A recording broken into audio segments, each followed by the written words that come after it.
child should receive.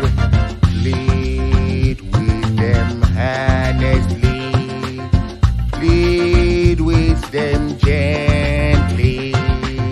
He will forgive if they only believe.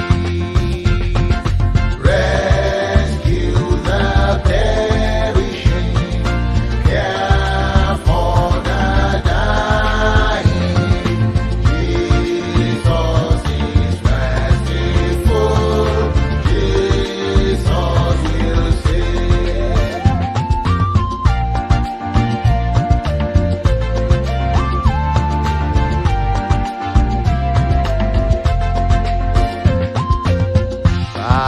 Àwọn tí ń ṣègbè, iṣẹ́ tirẹ̀ ni.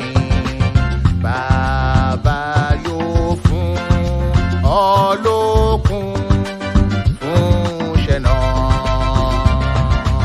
Fi sùúrù tọ́ wọn sí ọ̀nà tóóró ni. Sọ fàṣàkó olùgbà láti kú.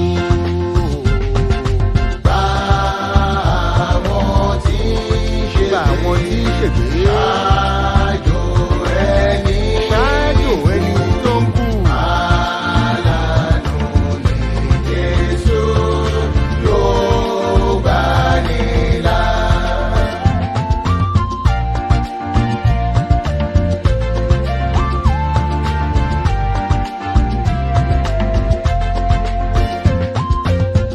Rescue the perishing, duty demands it.